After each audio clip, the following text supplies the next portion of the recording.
Yang Muhammad Macang, Kuala Selangor, selepas tu Kota Melaka, berakhir di situ. Selepas Kota Melaka, Menteri menjawab. Datuk Pengerusi, terima kasih. Butiran 020-200 di bawah subtopik dasar dan strategi. Yang Berhormat Menteri, saya mohon untuk MITI memberikan penjelasan mengenai sistem lesen import AP. Ada dua, AP terbuka dan juga AP franchise. Bila kita menandatangani perjanjian dengan ASEAN Free Trade Agreement dan juga WTO, kita ada obligasi untuk patuh.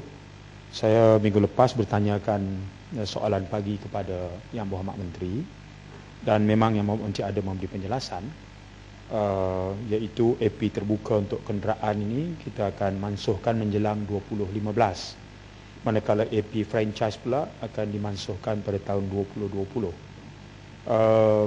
Dan sebagaimana diumumkan dalam bajet 2010, setiap AP terbuka yang dikeluarkan, kerajaan kenakan cas sebanyak RM10,000.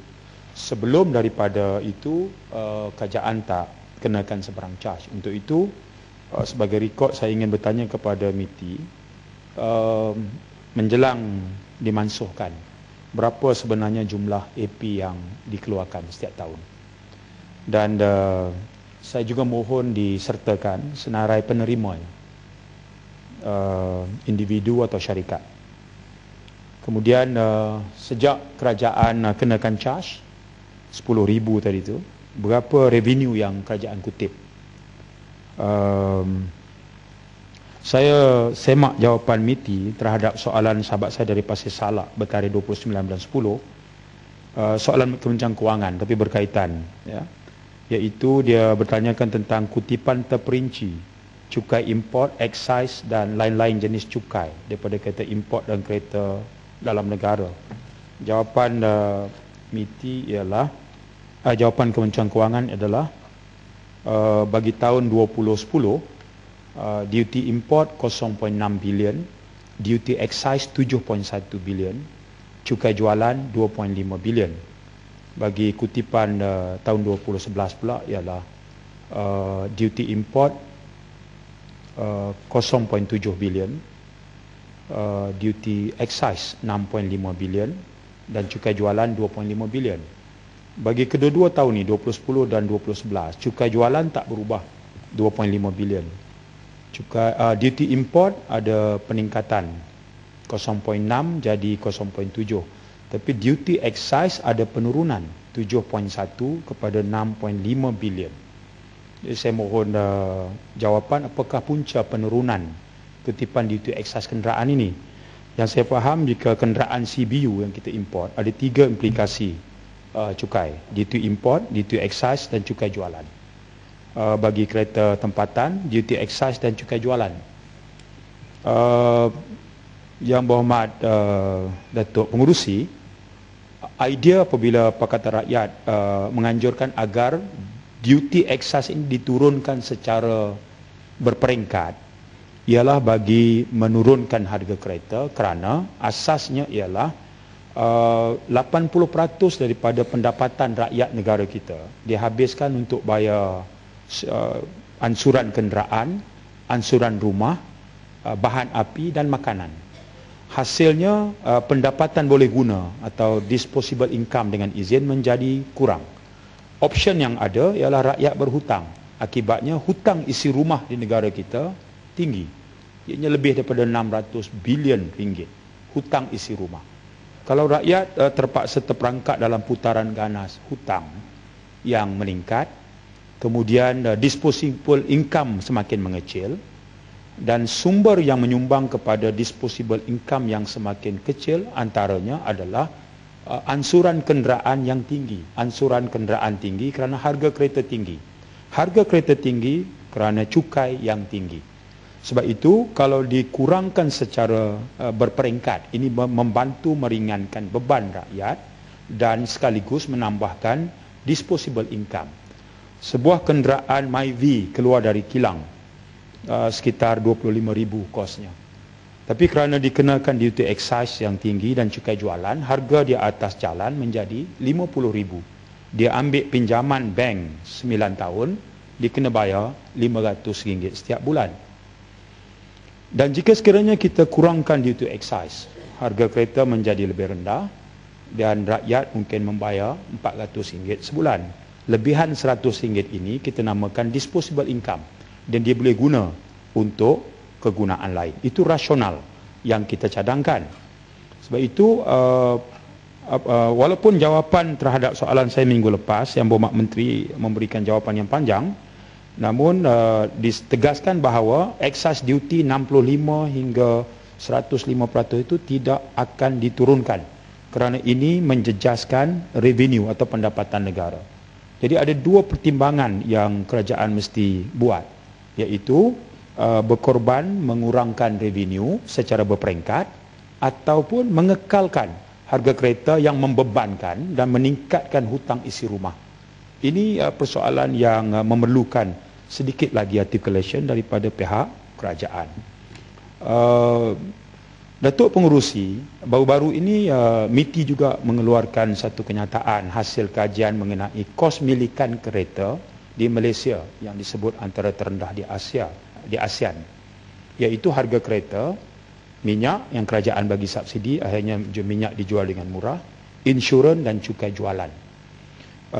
MITI bukan sekadar membandingkan harga kereta dengan harga kereta, tapi dimasukkan beberapa komponen lain, minyak, insurans dan cukai jualan.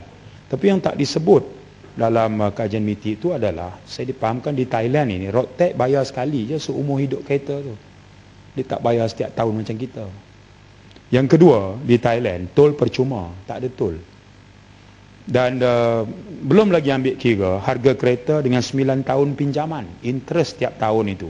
Kalau Vios 1.5, harga 92,000 di Malaysia.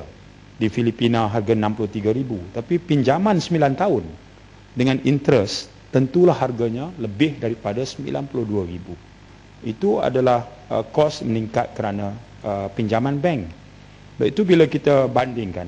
Dalam kenyataan MITI itu, disebut Honda City, Vios, Civic, Altis, Accord, Camry, semua ditunjukkan bahawa jika diambil kira dengan harga minyak yang murah, insurans dan cukai jualan, maka harga di negara kita lebih murah berbanding Thailand dan Indonesia. Saya ambil contoh Vios 1.5 tadi untuk menunjukkan bagaimana barangkali kajian MITI itu masih memerlukan penambahbaikan. Harga di Malaysia 92,000. Harga di Filipina 63,000. Selisihnya adalah lebih kurang 28,300. 28,300 ringgit ini dengan keupayaan Vios ni bergerak 13.5 km bagi 1 liter minyak dengan selisih RM2.10, dia dah pun bergerak sejauh 182,000 km. Barulah nak balik sama nilainya. Jadi banyak aspek lain, angkubah lain yang perlu diambil kira sebelum MITI membuat kesimpulan bahawa kos milikan kereta di Malaysia adalah terendah di ASEAN. Ujar saya tadi, sistem road tax cukai kereta di Thailand itu berbeza dengan kita. Tidak ada tol di Thailand, loan selama 9 tahun, itu harus diambil kira juga. Saya masih berpendapat harga kereta harus dibandingkan dengan harga kereta. Dan itu barangkali boleh memberikan gambaran yang lebih jelas. Walau bagaimanapun satu usaha yang baik untuk MITI mengeluarkan kenyataan bagi mempertahankan kenapa perlu duty excise ini dikekalkan sekalipun terus membebankan rakyat terbanyak. Datuk Pengerusi DRB Highcom dia kuasai Proton. Baru ini Proton adakan bersama dengan Honda. Dan Proton akhirnya antara 4 komponen perjanjian itu ialah dia akan jadi pengilang OEM, Original Equipment Manufacturers. Asalnya Proton ni dia nak bangunkan industri kereta, ya. Tapi dalam plan ini dia akan disasarkan untuk menjadi pengilang OEM saja. Saya berpendapat di RB Highcom bila dia menguasai Proton, terutama bila diumumkan plan pembangunan hartanah kilang Proton di Shah Alam yang bernilai 5 bilion ringgit dan kilang Proton akan dipindah ke Tanjung Malim. Ini sebenarnya menguntungkan DRB, bukan menguntungkan Proton. Sebab hartanah tu lebih menguntungkan, 5 bilion. Pindah, hilangnya ke Tanjung Malim. Dan antara yang saya dipahamkan rakan-rakan dalam Proton adalah bila di RBI kau ambil alih, antara langkah awal adalah membatalkan semua projek R&D Proton. Dia tak berapa minat dengan R&D ini. Ya. Jadi apakah kesan kepada industri Proton negara kita? Poin saya yang terakhir, Datuk Pengerusi, rakan saya dari Tumpak dan Pasir Mas tadi menyebut antara lain tentang lesunya dikatakan pelaburan yang masuk ke Kelantan. Hakikat yang tak boleh kita abaikan adalah kemudahan prasarana, landasan kereta api itu yang dibuat sejak zaman orang putih sampai sekarang. Naik kereta api dari Kelantan ke KL masanya 14 jam. Jadi orang tak minat. Ya, itulah yang ada. Kalau British tak buat, pakai tak buatlah. Walaupun dah 50 tahun lebih kita merdeka. Pelabuhan masih lagi tidak mempunyai taraf yang boleh meyakinkan pelabur untuk menanam modal. Lebuh Raya dah dijanjikan sejak rancangan Malaysia ke-6. Ya, ini dah masuk rancangan Malaysia ke-10. Dah 20 tahun lebih. Tak jadi juga. Tak buat juga Lebuh Raya. Lapangan terbang disebut oleh Tumpak tadi dengan jumlah penerbangannya masih lagi tidak dinaikkan taraf terbangsa, sedangkan kalau di Pantai Timur jumlah penerbangan itu adalah yang paling banyak sekali. Gas, National Grid pun tak ada. Banyak industri yang memerlukan gas sebagai bekalan tenaga. Gas ditemui di Kelantan tapi didaratkan di Songkla. Ya, sekali lagi Kelantan terabai. Ada royalty. Pengumumannya tidak sepantas pengumuman Perdana Menteri untuk memberikan hasil kepada Pahang bila ditemui reserve minyak 160 km nun jauh di laut dalam kawasan PM 307, tapi semalam Perdana Menteri umumkan Pahang akan mula dapat 100 juta ringgit. Kelantan kita terpaksa bertarung dalam mahkamah untuk dapat. Ya, katanya telaga minyak itu jauh, 301 itu bukan dalam wilayah kami. Tapi Pahang 160 km itu namanya wilayah Pahang. 135 km di luar Pantai Tumpak itu bukan Kelantan punya. Ini memberikan kita gambaran bagaimana selama berpuluh tahun. Sebab itu saya tidak langsung berburuk sangka terhadap kesungguhan kerajaan untuk memberikan layanan yang lebih adil kepada Kelantan. Soal bidasan Pasir Mas terhadap Pematang Pau itu serangan politik yang dah jadi rukun dalam ucapan dia. Berdasar ke, kementerian ke, tajuk apa pun dia mesti ujung tu smash. Tapi hakikat tak ramai orang kenal. Dan orang tak pernah sebut. Ya, Pasir Mas dia boleh duduk dalam dewan kerana dia bertanding atas watikah PAS. Dan bila dia menang, dia gigit balik tangan orang yang bagi jalan. Kalau dia boleh khianat orang yang buat baik, tak ada jaminan orang macam ni tidak boleh khianat pada rakyat. Yang pertama. Yang kedua, dia boleh sebut soal Melayu, dia pertahankan berbagai agensi Melayu, MARA dan sebagainya. Bila MARA Holding disenaraikan, dia dapat 25 juta. Ya, itu dia sedap cakap 25 juta, 20 juta fixed deposit, 5 juta. Ini bidasan saya terhadap Pasir Mas. Bila dia bertanding nama sebagai calon bebas, dia hilang deposit. Pilihan raya kecil Pengkalan Pasir hilang deposit. Ya. Itu faktanya. Dia tak ada kekuatan apa pun. Ya, sebab itulah dia nak masuk sini mesti tiket PAS. Sebab tiket UMNO dah buang dia lah. Jadi orang macam ini dia mesti tunjuk bahawa dia kuat menyokong kerajaan supaya pekan bagi watikah pada dia. Tapi saya ingat itu pun takkan jadi.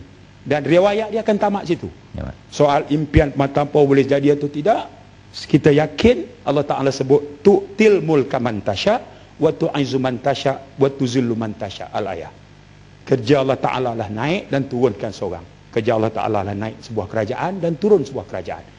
Kita kena usaha. Ini keyakinan ya Allah, kita bawa. Barisan Nasional naik terus. Tu'til mulka man tasya'. Sri Gading salah mikrofon Sri Gading. Tak apa. Habiskan alamatnya.